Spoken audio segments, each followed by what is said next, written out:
de dezembro, já as plataformas aí vão ficar cheias de filmes natalinos. E eu me lembrei de um em específico, um que se chama Meu Pai é o Noel. Um filme de 1994, mas é bem conhecido. No desenrolar da história desse filme, o personagem principal, ele tem que assumir a função do Papai Noel, olha aí. E aos poucos ele começa a mudar, por dentro e por fora. De início ele resiste a essa mudança, mas depois os sinais exteriores começam a aparecer. Sua barba começa a crescer e ficar branca, sua roupa fica vermelha, ele começa a ganhar peso. Não estou falando de nenhum político aqui, não. Ele começa a ficar mais alegre. E cada momento que passa no filme, ele vai se tornando mais e mais parecido com o Papai Noel. E eu acho que essa historinha, este conto cinematográfico, ilustra bem o processo do discipulado. Pois à medida que estamos com Jesus, vamos nos tornando mais semelhantes a Jesus. E, obviamente, a obra que é dele é única dele. Ele morreu na cruz pelos nossos pecados, ressuscitou ao terceiro dia para a salvação do seu povo. E isso é algo que somente ele poderia realizar. E que, de fato, ele realizou, de uma vez por todas. Mas não podemos nos esquecer que ele comissionou sua igreja para dar testemunho de tudo isso. E nós participamos da missão de Jesus à medida que damos testemunho, nos engajando naquilo que ele nos deu. E à medida que nós nos engajamos na missão que ele nos deu, nós vamos nos tornando mais semelhantes a ele.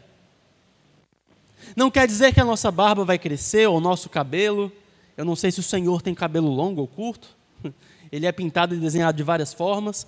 Vamos descobrir quando nos encontrarmos face a face com ele. Não quer dizer que você vai ter uma roupa de um judeu da Palestina de tantos anos atrás, como foram as vestes que o Senhor usou em seu ministério terreno. Essa não é a mudança que vai acontecer. Mas o seu caráter vai ser como o de Cristo é. O seu caráter vai se tornar mais e mais parecido com o caráter de Cristo. Porque a identidade do mestre reflete como identidade do discípulo. Quem Jesus é, determina quem nós somos. Eu quero que você guarde isso nesta noite. Quem Jesus é, determina quem nós somos. Por isso, eu gostaria de fazer uma pergunta dupla. Quem é Jesus e quem nós somos, à luz de quem ele é? Quem é Jesus? E quem nós somos, à luz de quem ele é? Para responder essa pergunta, quero ler com vocês Marcos capítulo 4, do verso 35 ao 41. Marcos 4, do verso 35 ao 41, e leia com essa pergunta em mente. Quem é Jesus e quem nós somos, à luz de quem ele é?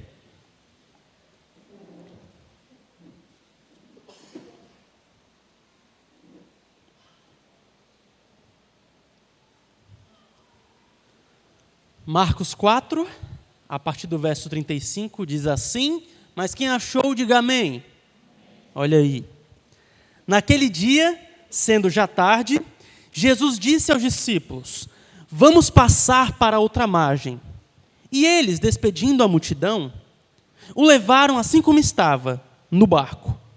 E outros barcos o seguiam.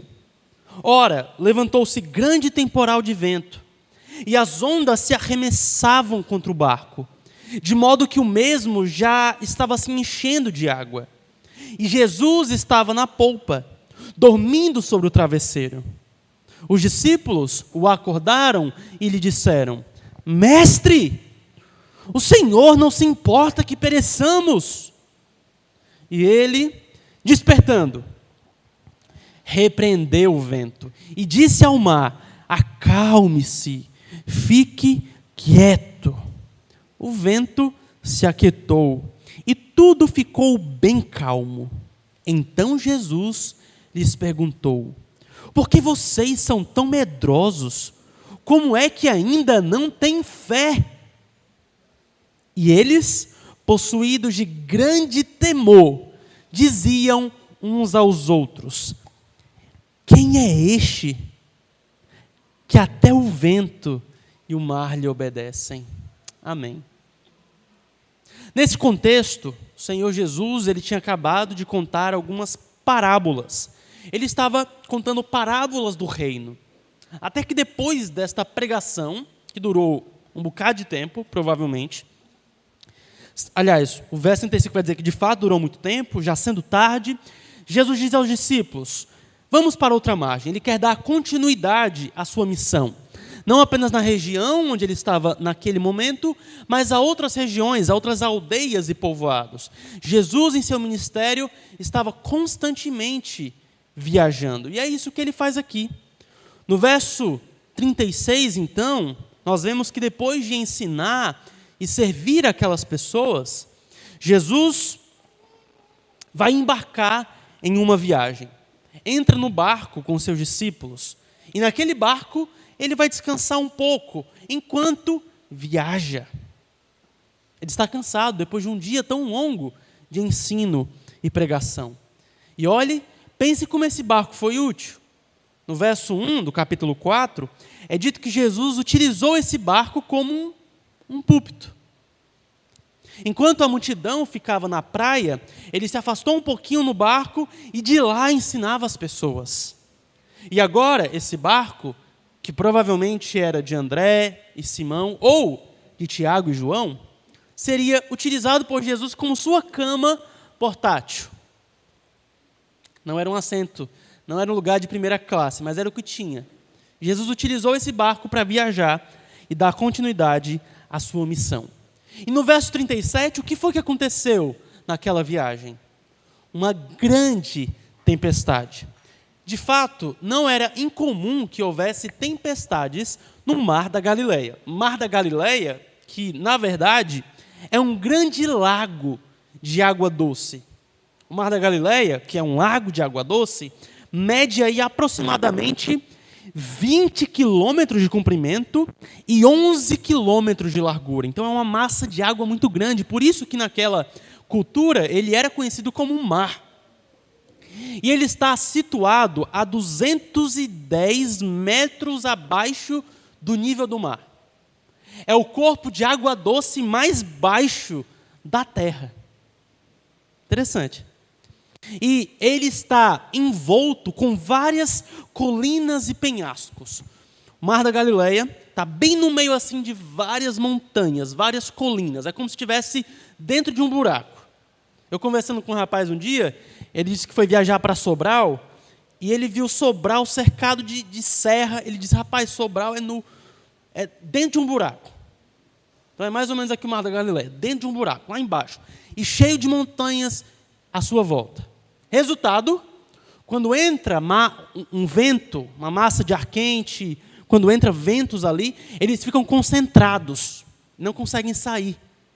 E isso provoca tempestades. Então era muito comum que houvesse tempestades. Mas essa tempestade aqui, ela era das grandes. Era uma tempestade muito grande.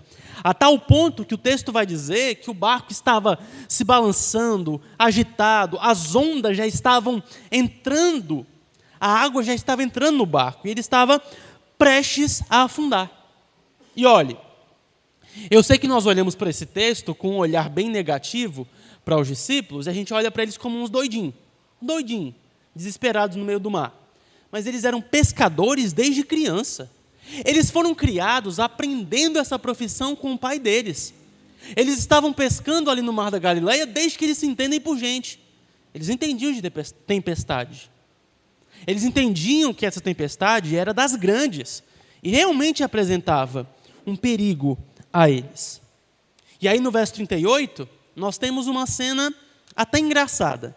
Jesus está dormindo, está com o rosto, com a sua cabeça num travesseiro improvisado, de alguma coisa que ele encontrou no barco, e ele está dormindo, como se nada tivesse acontecendo. Imagine a cena, o barco se mexendo, água entrando, água caindo em Jesus. Esse barco era pequeno, não era um navio, era um barco pequeno. Jesus provavelmente estava todo encharcado aqui, todo molhado.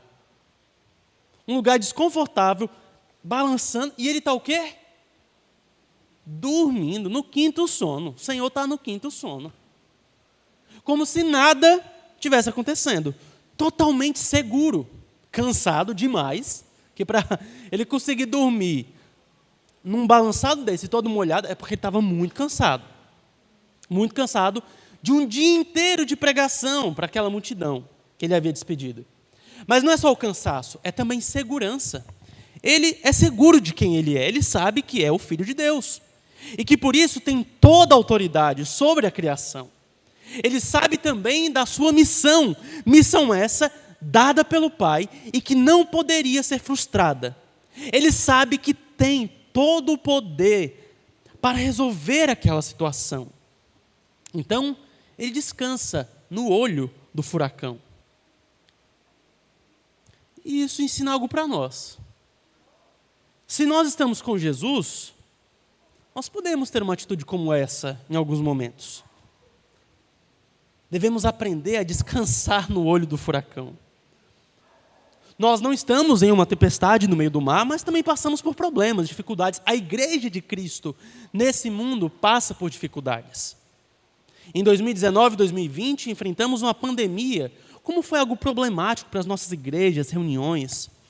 Agora, estamos enfrentando de modo global ameaças de guerra, problemas políticos. Na Nigéria, cristãos estão sendo perseguidos, tantos problemas, tantas dificuldades.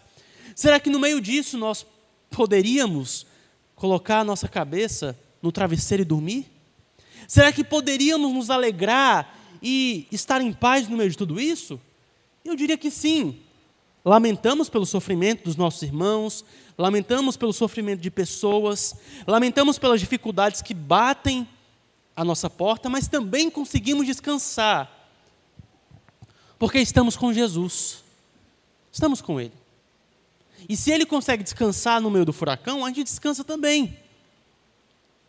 Se nós estivéssemos ali, eu não sei se eu teria a coragem, mas sabe o que eu gostaria de fazer? Senhor, vamos dividir esse travesseiro aí, deixa eu deitar no seu lado. Eu vou ficar aqui dormindo, enquanto o Senhor estiver dormindo. O Senhor dormiu, eu vou dormir também. Quando o Senhor acordar, eu me acordo. Porque é assim que funciona o discipulado. Você, como discípulo, imita Jesus, não o contrário. Os discípulos estavam desesperados, tirando água do mar, e a raiva deles é que Jesus não está fazendo o quê? Imitando eles. Fazendo a mesma coisa que eles estavam fazendo. Mas não é assim. Não é o mestre que obedece ao discípulo. Não é o mestre que imita o discípulo, ao contrário. Se Jesus está dormindo, eu vou dormir também. Não caberia, porque o barco é pequeno. Eu estou utilizando uma linguagem aqui, uma figura de linguagem. Mas se o meu Senhor dorme, eu durmo com Ele. E pronto. Funciona assim. Funciona assim. Ele não imita o meu desespero, é eu que o imito em seu descanso. Mas então os discípulos perguntam para ele, no verso 38. Mestre, o Senhor não se importa que nós venhamos a perecer? O Senhor não se importa que a gente acabe morrendo aqui? Jesus fará questão de reafirmar o seu amor e a sua graça para um povo lento em entender e crer. Jesus é um homem que está cansado, mas que está disposto a acordar para servir os seus. Cansado por causa de uma dura rotina de trabalho. Ele é o servo por excelência. E ele não deixa de servir os seus discípulos teimosos, arrogantes e críticos para com ele. Ele acorda. Ele depois vai corrigi-los, mas antes de corrigi-los, ele primeiro faz o quê? Ele acalma. Ele primeiro salva eles. A correção vem depois. Porque aqui nesse texto nós não apenas vemos o poder de Jesus, como nós também vemos a sua graça. Sua graça tão firme e segura e oferecida para um povo lerdo, lento em crer e entender. E no verso 39 nós lemos a descrição de como Jesus lida com aquele problema. E ele, despertando a ideia que ele acorda de modo imediato. Antes de falar com os discípulos, ele se coloca logo de pé, ele repreende o vento e diz ao mar: acalme-se, fique quieto. Jesus é um Salvador que não rejeita o pedido de socorro feito a ele, mesmo que esse pedido de socorro não tenha sido dos mais educados. Na verdade, foi até uma crítica dos discípulos: Senhor, você não vai fazer nada. E ele faz. Mas sabe o que é mais belo? O mais belo é que tudo aquilo que Marcos escreve no seu evangelho, assim como os outros evangelistas também, ele está nos apontando para a cruz, a narrativa está nos levando para a cruz. E você não pode perder isso de vista, porque Jesus ele demonstra a sua graça acalmando o mar, mas a sua maior demonstração de amor e graça para com o seu povo é a cruz, é o que ele vai fazer na cruz do Calvário. Acalmando a ira de Deus que justamente estava sobre nós. Então, quando vier dúvidas ao seu coração, talvez você se pergunte como os discípulos perguntaram: será que Jesus se importa comigo? Sim, por causa do que ele fez no Calvário. Você não irá perecer eternamente, porque Jesus se importou com você, e ele demonstrou isso na cruz do Calvário. Sendo nós ainda pecadores, Deus demonstrou o seu amor por ter enviado Cristo para morrer por nós. Então Jesus, aquele que é cheio de graça, é cheio de poder também. E com um comando simples e direto, assim como eu falo com a minha cachorrinha. Eu tenho a minha cachorrinha, ela chama Amora. Bagunceira. Faz cada loucura, mas quando eu falo Amora, ela vem. E na hora de comer eu falo: Amora, senta. Ela senta. Com essa simplicidade, com essa objetividade, 2 palavrinhas só, Jesus fala: aquieta, acalma. Psst. O mar é submisso a ele. Os ventos são submissos a ele. Tudo responde ao seu comando, porque ele é o Criador. E aqui ele não faz nenhuma oração de petição. Ele por si mesmo declara o que vai acontecer. Ele tem autoridade e poder divinos. Porque ele é Deus. A criação foi criada por ele e para ele. O Filho é o herdeiro de todas as coisas. Tudo lhe pertence e, portanto, tudo lhe deve obediência. E esse milagre demonstrou de maneira explícita e clara que Jesus é Deus, o próprio Deus de Israel, que no passado havia aberto o mar para o povo passar. Por exemplo, no Salmo 65 e no Salmo 89, nós temos descrições do Êxodo que dizem basicamente o seguinte: Deus, somente Deus, acalma a fúria do mar. Leia o Salmo 65, versos 6 a 7, depois leia o Salmo 89, verso 9. Você vai ver que os israelitas, eles sabiam que só havia um que poderia acalmar o mar, dominar o mar. É Deus, Yahvé, que os tirou do Egito e os levou para a terra justamente fazendo isso, acalmando a fúria do mar, dominando o mar. Então, Jesus é Deus. E o fato de ele acalmar o mar, que é o que só Deus pode fazer, comprova sua plena divindade. Comprova sua plena divindade. E o texto vai dizer que depois dessa ordem, instantaneamente, houve uma grande calmaria, maior do que a tempestade. Imagine uma tempestade tremenda em milésimos de segundo se acalmar. É um milagre. A mudança foi drástica, de 8 a 80. De 8 a 80 em alguns segundos. E essa demonstração de poder também é uma maneira de Jesus demonstrar de uma maneira muito concreta o ensino dele acerca do reino de Deus. No final do capítulo 4, antes desse episódio que nós lemos aqui de Jesus acalmando a tempestade, o Senhor está contando algumas parábolas. E uma das parábolas que ele conta é o seguinte, que o reino de Deus é como uma semente de mostarda, que é pequena, que está oculta aos olhos dos homens. Mas depois essa semente se manifesta como uma grande árvore. E o reino de Deus é assim. O reino de Deus, ele está oculto.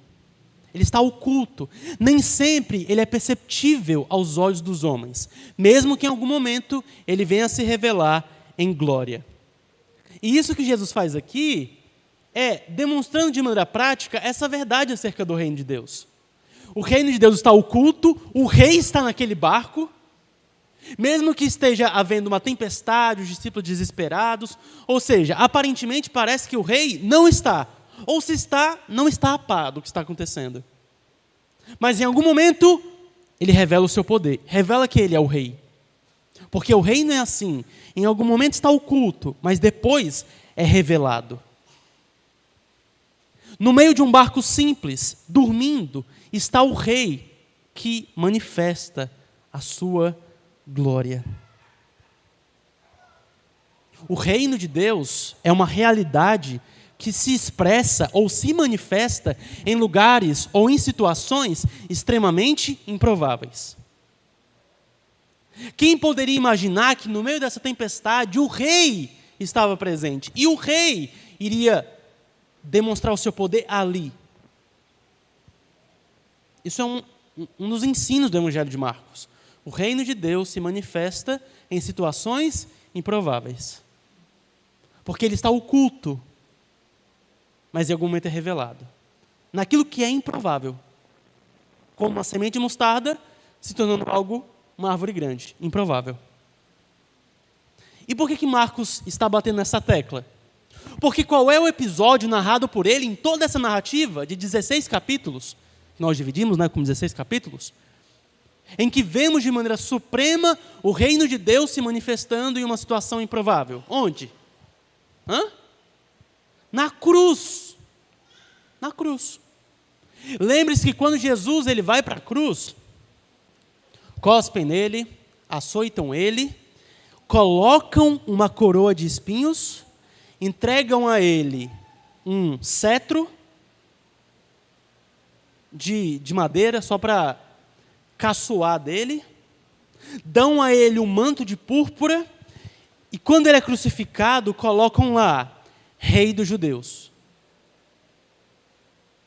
Os romanos fizeram isso de maneira irônica. Só que Marcos também está sendo irônico quando retrata esse episódio. Sabe por quê? Porque Marcos ele está dizendo, ali de fato era a coroação de Jesus. Ali era a coroação de Jesus, ele foi exaltado ali. Jesus estava garantindo a chegada do seu reino para o seu povo na cruz. Ele estava reinando sobre o seu povo e servindo o seu povo na cruz, porque ele é o rei servo, ele reina servindo e serve reinando na cruz. E aquela coroação irônica que os soldados fizeram para ele, era de fato a coroação dele. Essa é a grande ironia que Marcos nos traz. Ele pega a ironia de Roma e vira de cabeça para baixo. Então o reino de Deus se manifesta em lugares e em situações improváveis, como aqui. No meio da tempestade, o rei dormindo acorda e manifesta seu poder e sua glória. Quem poderia prever? Foi o que aconteceu. E no verso 40, Jesus vai perguntar algo a eles. Lembra que quem primeiro pergunta? Os discípulos. Eles perguntam para Jesus, e aí, mestre, o Senhor não se importa com a gente? Agora Jesus também vai perguntar algo a eles. Jesus também vai questioná-los. E a pergunta de Jesus é, por que que vocês têm medo? Por que vocês são tão medrosos? Como é que ainda não têm fé? E aqui, medo é o oposto da fé. Aqui, dúvida não é o oposto da fé, mas medo é o oposto da fé. Medo, covardia, timidez. De fato, a palavra que Marcos utiliza para falar do medo dos discípulos é literalmente timidez. Covardia. Por que vocês são tão covardes? Jesus censura eles, mas Jesus fala isso com paciência. Assim como ele é paciente conosco. Lembra que discipulado é, a cada dia que passa, nos tornarmos mais semelhantes com Jesus. Semelhantes a Jesus. Semelhantes a Jesus, inclusive, em sua ousadia, em sua coragem, em sua intrepidez. E fazemos isso não por conta própria, mas porque Ele está conosco e estamos unidos a Ele. Eis que eu estou com vocês todos os dias até a consumação do século. Por isso podemos ser corajosos e intrépidos. Não porque nós, por nós mesmos, temos o poder de acalmar o mar ou resolver as situações, mas porque aquele que tem esse poder está unido a nós. Participamos desse poder unido a Ele. E Ele está conosco. Por isso, aqueles discípulos e nós não temos desculpa. Eles não tinham e nós não temos desculpa para o medo. Devemos e podemos, unidos a Cristo, sermos corajosos, ousados. E isso é um aspecto importante da fé do reino de Deus. Coragem, ousadia e intrepidez. Aqui então, esses discípulos que deveriam ser semelhantes ao seu mestre, foram semelhantes a ele, nesse contexto? Não foram, não foram. Aí lembra daquela pergunta? Quem é Jesus? E quem nós somos, à luz de quem Ele é? Guarda essa pergunta. Em breve será respondida. Mas a incredulidade dos discípulos aqui está no fato... Ora, ter medo de uma tempestade em si não é incredulidade. Qualquer um de nós, no meio de uma tempestade, ficaria com medo. Né? Chamaria pela mamãe. Mas a incredulidade deles aqui está no fato de que Jesus estava com eles. E a missão de Jesus não iria terminar ali. Será que aquele barco poderia afundar com aquele que traria o reino? Se eles estavam com Jesus, eles estavam seguros. A situação estava sob controle, mesmo que eles não pudessem ver, porque o reino está oculto, o rei estava oculto naquele momento. Mas Jesus estava ali, e isso é suficiente. Por isso que Jesus vai perguntar para eles: vocês não têm fé? Ele está perguntando isso para homens que já haviam deixado tudo para segui-lo. Jesus chamou Simão e André, Tiago e João, lá no capítulo 1, do verso 16 ao 20 de Marcos, e sabe o que disse que eles fizeram? Eles deixaram tudo. Deixaram a profissão, deixaram os pais, deixaram tudo. No capítulo 3, Jesus oficialmente comissiona-os como discípulos, os 12 agora, e Jesus dá a eles autoridade para curar enfermos, expulsar demônios. Aqui provavelmente eles já deveriam ter expulsado um bocado de capeta.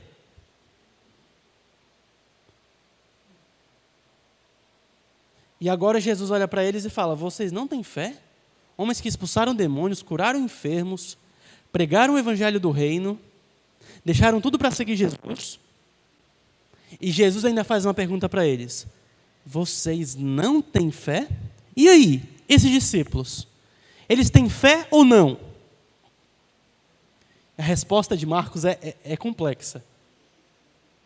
Lembra daquele pai que quando leva o seu filho endemoniado para Jesus, esse pai olha para Jesus e fala o quê? Eu creio, ajuda-me na minha falta de fé. Então a fé dos discípulos é assim, ela é uma fé real, mas ela ainda é uma fé imperfeita. É uma fé imatura, é uma fé fraca. Lembra que em Marcos há um episódio de um cego que é curado em 2 etapas? Vocês lembram desse texto? Vocês estão fazendo leitura anual, não? Passaram por Marcos, não? Lembra que Jesus vai curar um cego Aí Jesus pergunta para ele, e aí, você está enxergando? Aí ele fala, eu vejo homens como árvore. Aí depois Jesus cura ele completamente, uma cura em 2 etapas. Isso não é doido para a gente? Mas aquilo ali foi uma ação parabólica. Foi uma ilustração concreta de verdades do reino de Deus. Jesus curou a cegueira espiritual dos discípulos, mas ele não faz isso de maneira imediata. Ele faz isso em 2 etapas, ou em etapas. Os discípulos já viam Jesus como Jesus é, mas eles não tinham ainda uma visão completa de Jesus, ou clara o suficiente. Eles olham para Jesus, eles entendem, Jesus é o Filho de Deus. Mas ao mesmo tempo eles estão confusos acerca de um bocado de coisa. Capítulo 8, Pedro confessa, tu és o Filho de Deus. Aí no mesmo contexto, Pedro vai chamar Jesus para um canto e falar, não vai para a cruz não. E Jesus fala o que para ele? Arreda de mim, Satanás. O mesmo homem que confessou Jesus como Filho de Deus, e Pedro é o primeiro aqui na história a confessar Jesus como Filho de Deus, é o mesmo que depois vai ser influenciado por pensamentos diabólicos. Ele está vendo Jesus, mas ele ainda está vendo Jesus como se vê árvores. Assim são os discípulos. Mas há uma ironia de Marcos para nós. Nós também, em muitos momentos, somos assim. Somos crentes e discípulos depois da morte e da ressurreição de Jesus. Tudo está claro para nós. O plano de Deus está claro, as verdades do reino estão claras, a identidade de Jesus como rei e servo que tinha que ir para a cruz está claro. Mas nós também estamos em 2 etapas. O reino já veio, mas ainda virá. Já fomos justificados, mas ainda seremos glorificados. E entre esse estágio de justificação, que foi imediato, e o estágio futuro de glorificação, que também será algo imediato, existe um processo entre as 2 coisas, entre o presente e o futuro, que nós chamamos de santificação. E nesse processo de santificação, porque nós já fomos justificados, mas ainda seremos glorificados, nós somos o que Lutero chamava de santos e pecadores. Simultaneamente justos e pecadores. Crendo, mas em alguns momentos duvidando. Animados, mas em alguns momentos lutando com desânimo. Estamos nessa tensão do já e do ainda não. Já justificados, mas ainda não glorificados e em santificação. E por isso a nossa fé, nem sempre, mas em alguns momentos ela é como desses discípulos. E por que eu falo nem sempre? Porque você tem um privilégio em relação a eles nesse contexto. Você segue Jesus pós-morte, pós-ressurreição. Pós-habitação do Espírito, a partir de Pentecostes. Então essa fé frágil deles não é a regra na nossa vida. Não é a regra, não é, ou não deveria ser. Mas é a exceção. Só que é uma exceção que é real. Então, algumas vezes, de fato, nós seremos assim. Crendo, mas Senhor, me ajuda na minha falta de fé. Deixando tudo para seguir Jesus, mas em algum momento acordando ele e falando, Senhor, você não vai fazer nada não? Você está vendo essa dificuldade minha aí, não vai acalmar não? É assim. Simultaneamente justo e pecador. Então Jesus faz essa pergunta para eles. E o verso 41 vai nos falar do resultado do que Jesus fez ali sobre aqueles discípulos. E o resultado é: e eles, possuídos de grande temor, diziam uns aos outros: quem é este que até o vento e o mar lhe obedecem? Literalmente está escrito aqui, temeram com grande medo. Marcos nos dá detalhes assim bem amplos, né? Bem assim, intensos. É uma grande tempestade, depois é uma grande calmaria, e agora é um grande medo. Os discípulos ficaram com um grande medo de Jesus. Mas não é o mesmo tipo de medo do versículo 39 e 40. Aquele primeiro medo era o medo de covardia e timidez. Esse segundo tipo de medo é um medo reverente. Quando a mulher do fluxo de sangue, ela é curada por Jesus instantaneamente, ela fica com esse tipo de medo. É uma reverência santa diante da consciência e da presença de um Deus santo. Deus está aqui. Opa! Lembra de Isaías? Eita, eu vi o rei. Eu vou morrer. É mais ou menos isso. É esse medo reverente diante da presença de Deus. É assim que eles ficam. É assim que eles ficam. Houve, naquele momento, uma consciência mais clara. Houve um reconhecimento concreto em seus corações de que Deus estava presente com eles. Deus estava presente no barco com eles. Esse homem, escute isso, esse homem que estava dormindo e roncando, é Deus. O homem que há segundos atrás eles haviam importunado, acordado, esse homem que provavelmente acordou bocejando, se espreguiçando, arrumando o cabelo que estava amassado, todo encharcado, é Deus. E tem total controle sobre a criação. Tem total controle sobre o mar. E se o mar já deixava eles assustados, imagina aquele que tem poder sobre o mar. É de ter medo mesmo.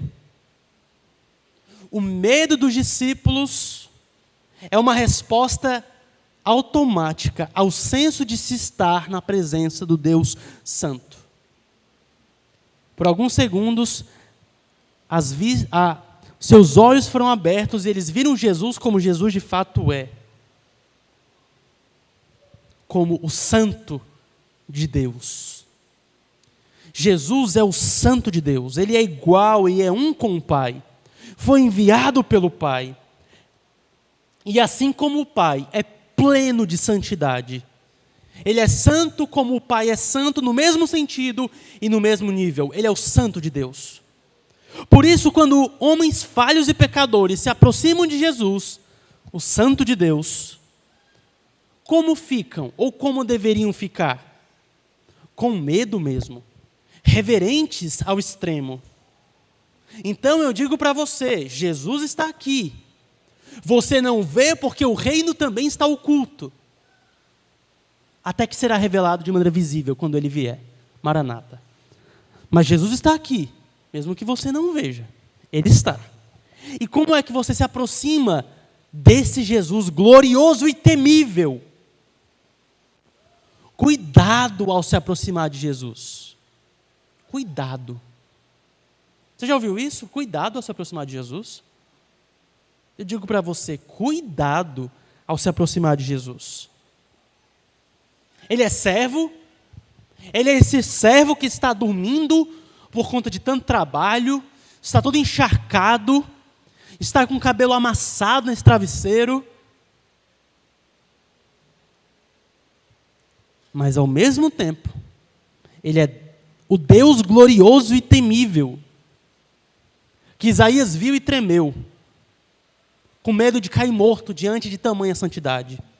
Portanto, eu repito, cuidado ao se aproximar de Jesus. Hoje, mas lembre-se que você vai se aproximar dele, face a face no futuro. Se você é um crente em Jesus Cristo, se você hoje, meu querido, minha querida, nasceu de novo e tem Jesus como seu Senhor e Salvador, você vai se aproximar dele. Você vai ser arrebatado por ele, e logo depois do arrebatamento, o que vem? Tribunal de Cristo. Né? Tribunal de Cristo. E aquele que Apocalipse nos fala, que tem olhos de fogo, que prescrutam tudo, irá examinar, de fato, examinar você. E Paulo, em 1 Coríntios 3, vai falar que tudo aquilo que nós construímos nessa grande construção que é o povo de Deus, que foi como palha, o fogo vai revelar. E o fogo vai queimar a palha. O fogo dos olhos de Jesus vai queimar essa palha. E somente aquilo que são pedras preciosas, que foi de valor que nós construímos na igreja, no povo de Deus, é que vai durar e teremos recompensa. Mas e os crentes? Sim, crentes no tribunal de Cristo, que quando suas obras forem provadas e tudo se queimar, porque tudo era palha. E aí? O que vai acontecer? Paulo vai dizer, esse será salvo. Salvação é pela graça, pela fé, não por nossas obras. Mas Paulo diz, esse será salvo, mas como que? Através do fogo. Isso não é brincadeira, não. Isso não é brincadeira. Você vai estar diante de Jesus. Imagina estar diante do Santo de Deus, glorioso e temível. Mas se há alguém aqui, que está aqui nessa noite e ainda não creu em Jesus como seu Senhor e Salvador, não pertence ao reino dele ainda, não participa disso que nós estamos falando, se você morrer nessa situação, ou se Jesus voltar antes que você se arrependa e creia, você também vai se encontrar com Ele. Não no tribunal de Cristo, mas no grande trono branco. E aí, meu querido, a história é outra. A história é outra. Apocalipse vai falar, e eu vi grandes e pequenos diante do trono, aqueles cujos nomes não haviam sido escritos no livro da vida. Cada um era julgado segundo as suas obras. E foram lançados no lago de fogo. Esta é a segunda morte, o lago de fogo. Um dia, o santo vai julgar os que não são santos. E nesse dia haverá um juízo iminente, da qual não escaparão. Quem é você, meu querido, nessa história toda? Mas, continuando aqui no texto, Jesus fez uma pergunta para eles. Aliás, eles fizeram uma pergunta para Jesus. Jesus faz uma pergunta para eles. E agora eles começam a fazer uma pergunta uns para os outros. Quem é este que o vento e o mar lhe obedecem?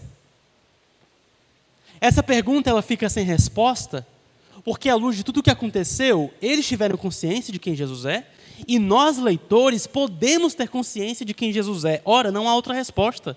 Jesus é o Filho de Deus. Deus Filho glorioso, enviado pelo Pai para salvar o seu povo, trazer o reino. Ele é o Filho de Deus. Ele é o Filho de Deus que tudo lhe obedece. E essa pergunta, dentro dela, também tem uma pergunta implícita. Se até o vento e o mar obedecem, você vai obedecer?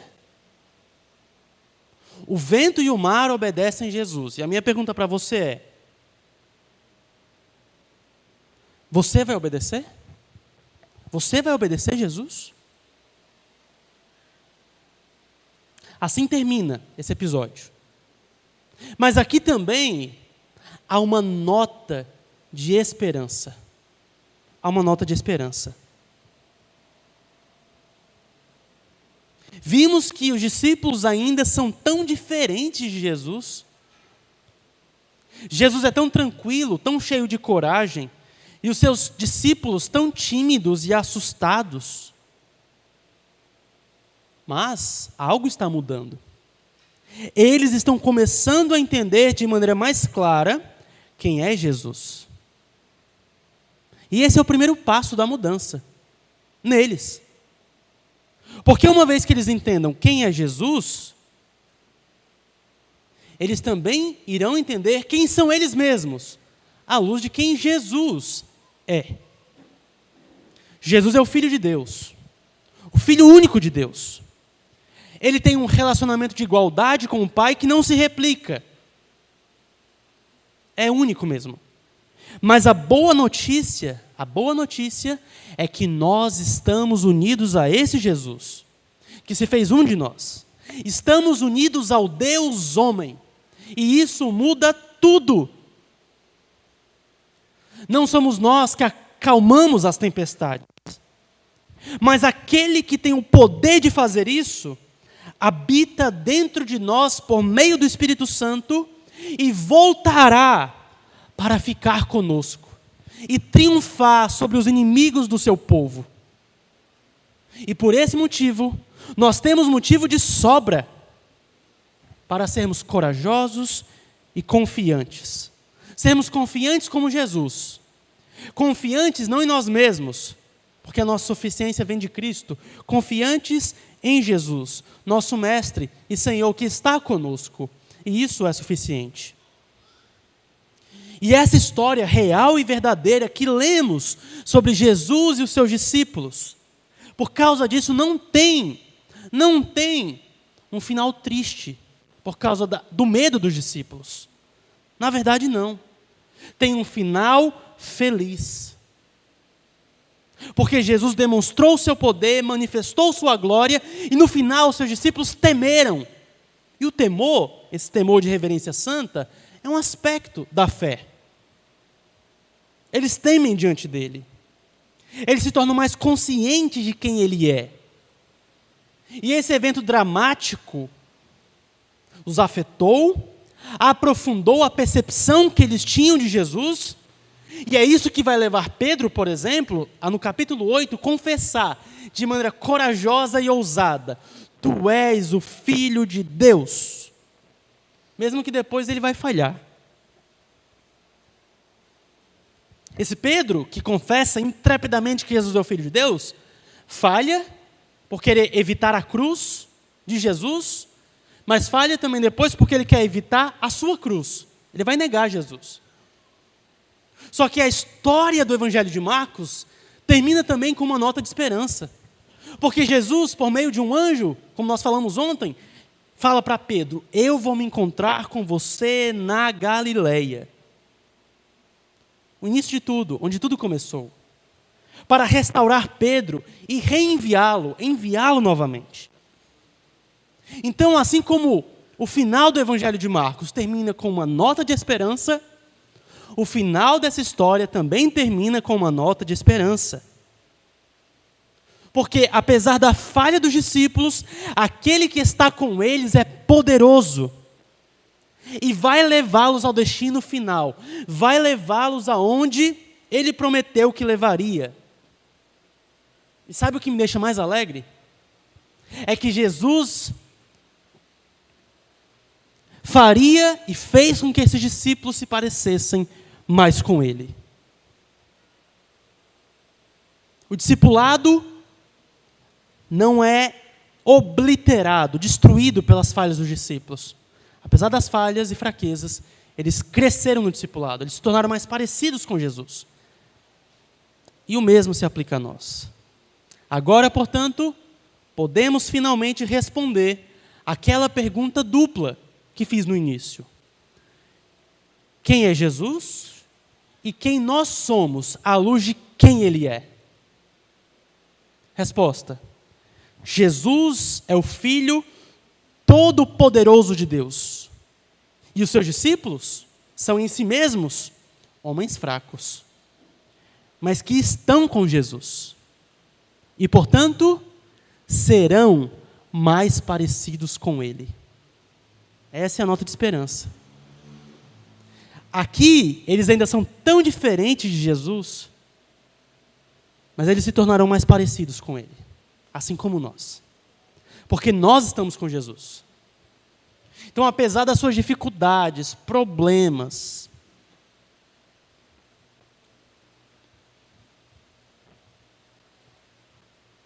você está com Jesus. Você é um crente. Jesus está com você. E é isso que garante que você vai chegar ao destino final, a glória. E quando você chegar lá, de acordo com Efésios 4, você será moldado de acordo com a estatura do varão perfeito. E a glorificação é justamente isso. Você vai refletir o caráter de Cristo. Que notícia maravilhosa. Nós seremos como Jesus é. E Ele garante que isso vai acontecer. Até lá, há momentos de fraqueza. Mas esse Senhor poderoso nos livra e está conosco. E se talvez você está lutando com dúvidas ou está sendo medroso, Jesus fala para você: não seja medroso, creia. Eu estou com você. Usar a linguagem do bom cearense, vai dar certo. Vai dar certo não apenas porque nós estamos pensando de maneira positiva. Vai dar certo porque Jesus está conosco. E para concluir,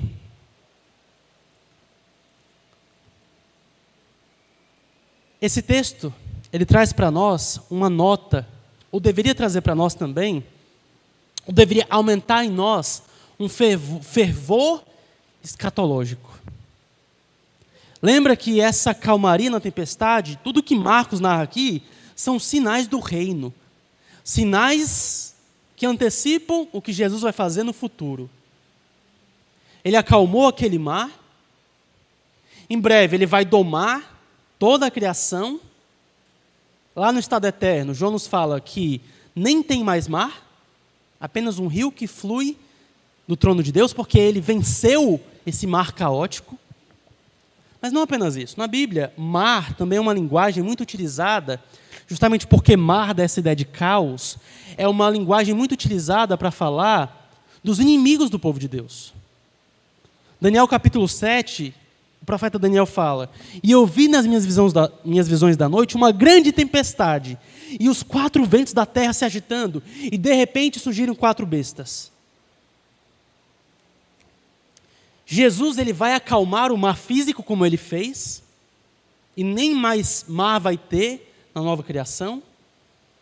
Mas pegando uma aplicação, Jesus vai acalmar também o mar das nações, os inimigos do povo de Deus.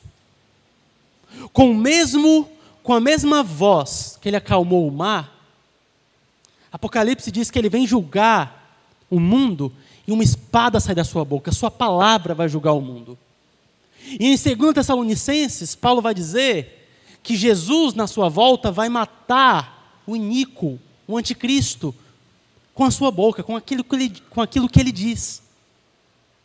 O mesmo Jesus que domou o mar naquela situação, domará a criação no futuro, como um todo, e domará os inimigos do povo de Deus, especialmente na pessoa do anticristo. Jesus vai triunfar sobre os inimigos do povo de Deus. E isso também é suficiente para nós. Você não tem nada a temer. Você não tem nada a temer no sentido físico, os perigos da criação. Você não tem nada a temer no sentido espiritual. Cristo já triunfou sobre os demônios na cruz do Calvário. E você não tem nada a temer em relação aos inimigos do povo de Deus. Porque Jesus virá para julgar os exércitos do anticristo e matá-lo com o sopro da sua boca. Amém? Maranata, então. Maranata. Fervor escatológico. É assim que discípulos de Jesus vivem nessa jornada entre a justificação presente e a glorificação futura, sendo simultaneamente justos e pecadores. Que Deus abençoe. Foi um prazer estar com vocês.